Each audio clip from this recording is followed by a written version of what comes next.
为什么很多外国朋友学了很久中文，还是会觉得中国人说的每个字我都知道是什么意思，但是这些字连在一起，我为什么还是听不懂呢？因为中文里有很多表达，不能只看每个字的意思。上一期故事里有一句话，很多学中文的人听到以后都会觉得奇怪，喜欢蜂蜜没有错。听到这里，你可能会想，喜欢一个东西本来就没有对和错，为什么还要特别说一句没有错呢？如果只按每个字来理解，没有错就是 not wrong， 所以很多人听到的时候会以为这句话是在说是对还是错，但是这里的没有错意思不是对或者错，那它到底在表达什么？中国人说没有错，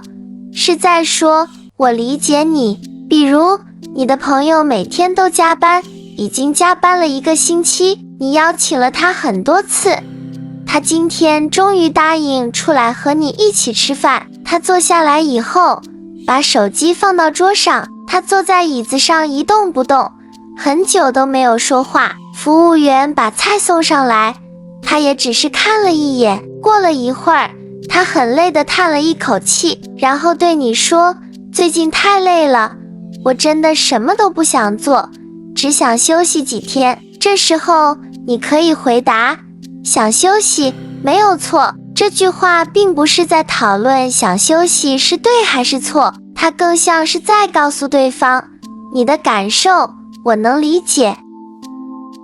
故事的最后，大壮还是喜欢蜂蜜。句子是这么说的，不是因为蜂蜜能让他感觉好一点，而是因为他真的喜欢蜂蜜的味道。看到这种不是 A 而是 B 的句子，你会觉得这句话是说 A 不对吗？很多人会觉得中文里的不是 A 而是 B 就是在告诉你 A 是错的， B 是对的。但如果你一直这样理解，你就会错过中文里一个很有意思的信息。在中文里，不是 A 而是 B， 很多时候不是想告诉你 A 错了，它是想让你把注意力从 A 换到 B 上。 A 是在告诉你不要一直注意这里， B 才是说话的人真正想表达的重点。比如昨天晚上，虽然你很想看自己最喜欢的电视剧，但是最后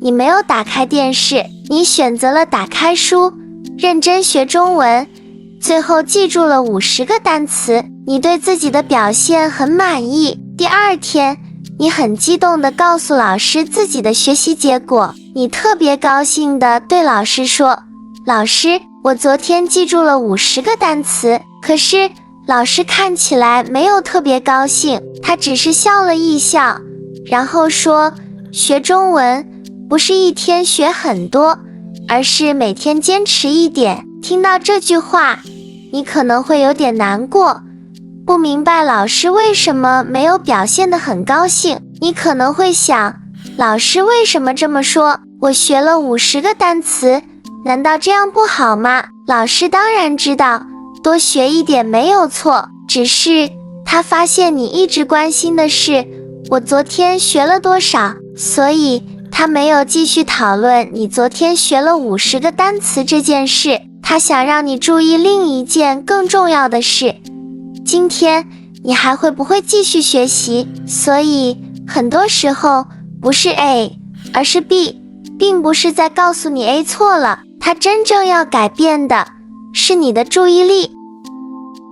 故事里还有一句话，牙齿痛只是说明它需要帮助，不代表你做错了什么。按照字面的意思翻译，不代表就是 doesn't mean， 听起来它只是在说明2件事情没有关系，对吧？但你有没有发现，我们遇到问题时，经常会立刻想，是不是我哪里做错了？事情没做好等于我不够好，别人不同意等于我有问题。中国人遇到这种情况，常常会加上一句不代表，他们是在提醒你，不要把一件事情的结果直接变成对自己的评价。事情出错了，不代表你这个人不行。比如，你本来计划周末做很多事情，看书、运动、收拾房间，可是到了周六早上，你醒来以后，突然一点也不想动，只想安安静静地躺着。这时候，你可能会想，我真是太懒了。但中国人这时候会说，今天状态不好，不代表你懒，也许你只是工作了一周，身体真的需要休息。所以中文里的不代表，常常是在把这件事情和你这个人分开。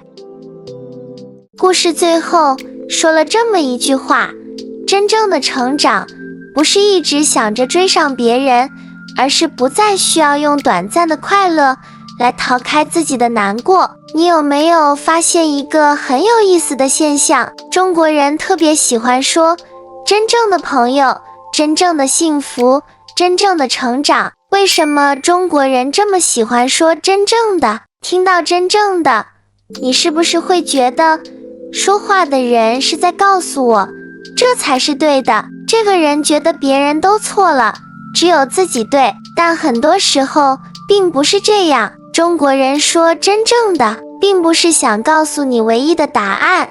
比如小时候，你第一次站上舞台，你的手一直在发抖，心跳得很快，台下有很多人在看着你，你很紧张，甚至有一点后悔站上舞台，但是你还是努力让自己平静下来，开始表演。也许你的声音有点发抖，也许你觉得自己表演得不够好，可是你没有逃跑，你坚持表演完了，然后台下的人开始鼓掌。很多年以后再想起来那次表演，你可能会说，真正的勇敢不是从来不会害怕，是在害怕的时候依然愿意往前走。这里的真正的不是说其他答案都是错的，他是在说经历过一些事情以后，我发现这个更重要。他更像是在分享